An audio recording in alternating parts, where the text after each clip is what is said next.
Hey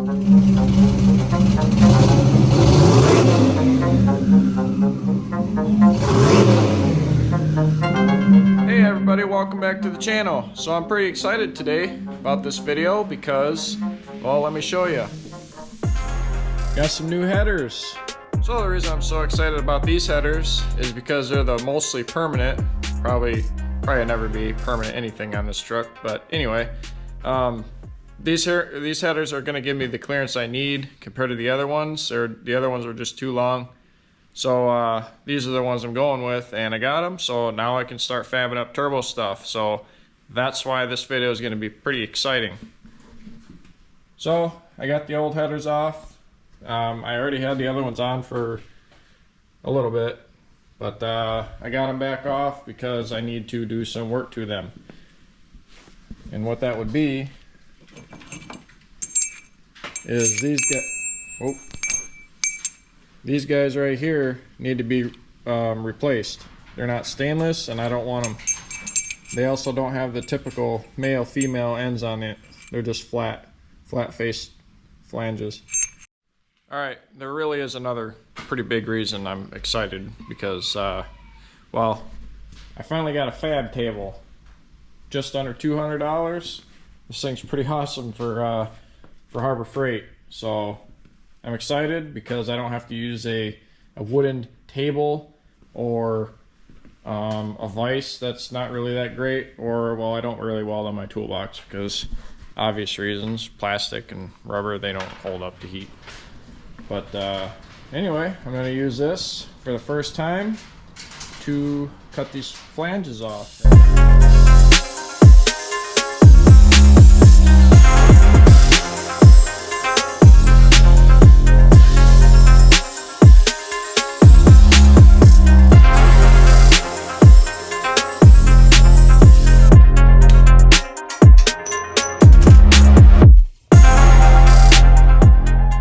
That's done. Piece of cake. Just got to make sure you're not getting too far into the parent metal.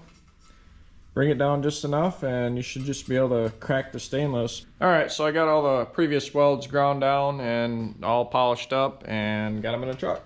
Check them out. So they're pretty much all ready for the new flanges to be put on. I just got to wait for them to show up in the mail. It'll be a couple days for me and a couple moments for you.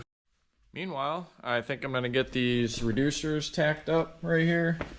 These go right on the turbo exhaust housing.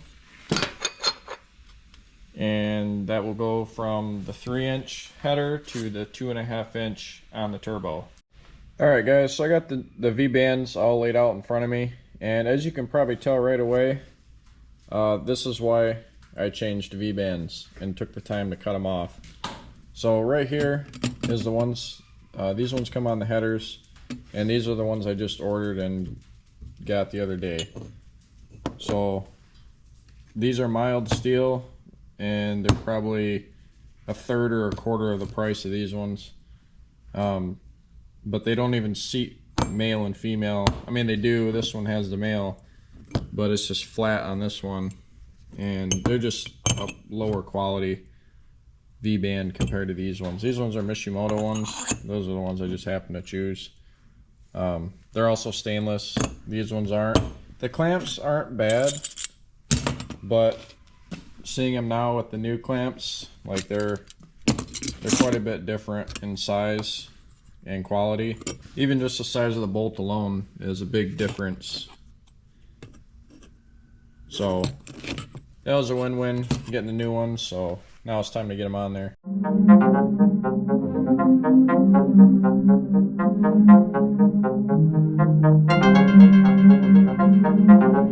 Alright, so I got the V-bands stacked up, not fully. I'm going to take them off right now, put them over on the weld table and finish tacking them up.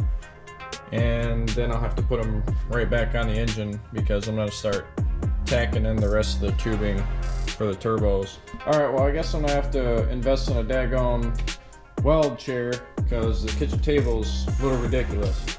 Anyway, got this set up, put a few more tacks on it and go from there.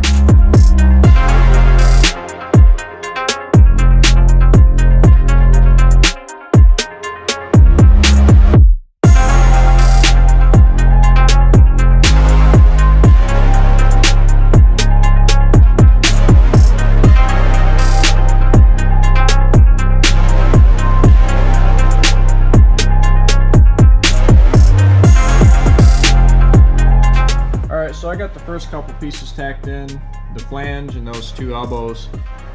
So right now I need to get the hoist over here, and I actually need to put the turbo kind of where I want it, and then I can figure out where I'm going to put the other 90 and the reducer that goes to the turbo.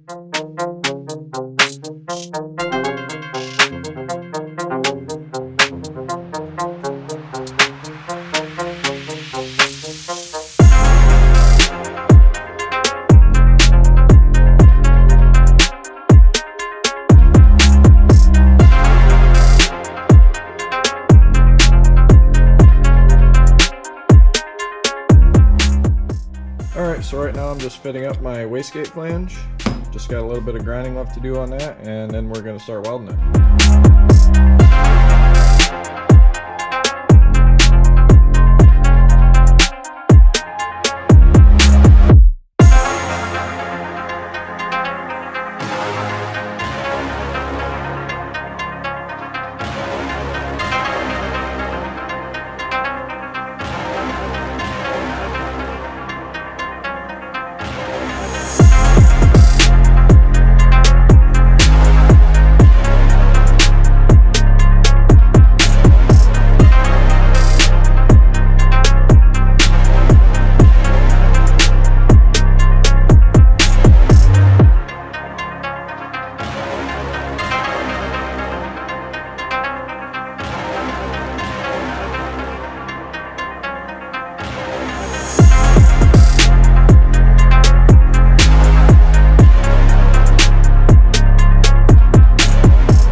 Alright, so I got this side all fit up and welded. I also got the wastegate in there too. Everything looks really good. So up next, probably start working on the exhaust, out the fender, and get that all done. And then we'll start the other turbo on the other side. Alright guys, so here's the exhaust. It's all tacked up. It looks so sick. Everything went together all right. It was a little challenging, definitely not a one-person job. Luckily I had Nick come over, we got it knocked out. Got the hole in the fender. Completely ruined fender now. So up next, we got to make the exhaust for the driver's side, which is going to be a little bit more challenging.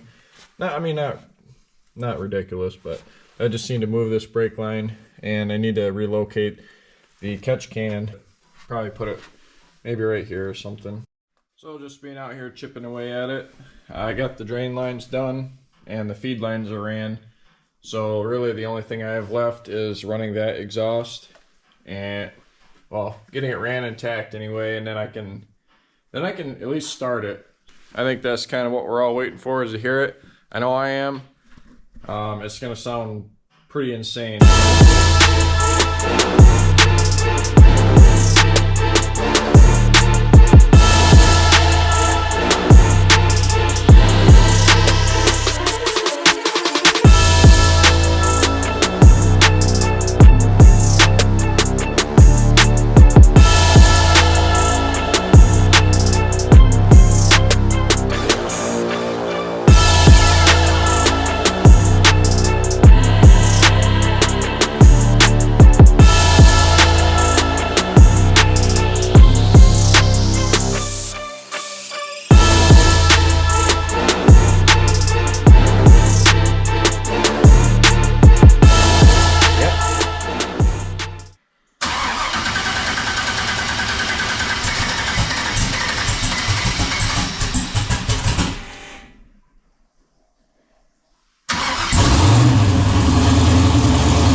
Alright guys, so there it is. We finally got the Ford started with the turbos on it. To say I'm excited is definitely an understatement.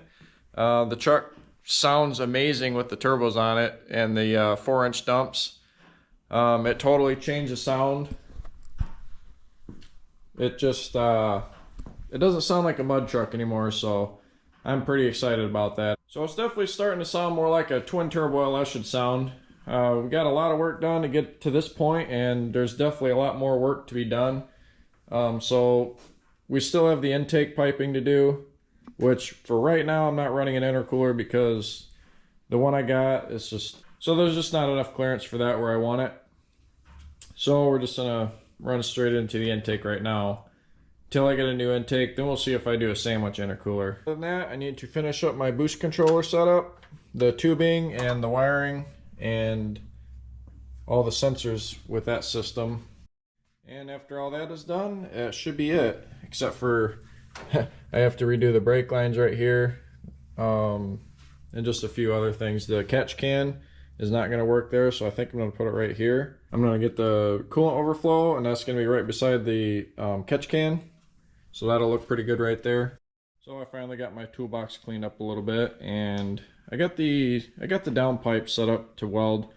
Got everything ready to be purged, and then I'm going to start welding. But I'm going to save that for the next video. This video is just focused on getting it started and hearing what it sounds like. There's plenty of work to do. I also want to take the time to thank my amazing friends for coming over, because getting this setup done is beyond, I don't know, you could probably do it with one person. I don't know how, but definitely on these downpipes right here, definitely a two-person job if you want it done right. So big appreciation to Nick and Mark for just coming over whenever to help me. This whole project is definitely turning into a lot more than I had imagined. It's turning out amazing. It's pretty crazy what a couple of rednecks can do with a TIG welder and some stainless and the right knowledge. So big thanks to them, and thanks for you guys for watching, tuning in. And that's going to be it for this video. So stay tuned, because I'm going to be welding up those pipes. So, and who knows what else. You never know. So thanks for watching. See you later.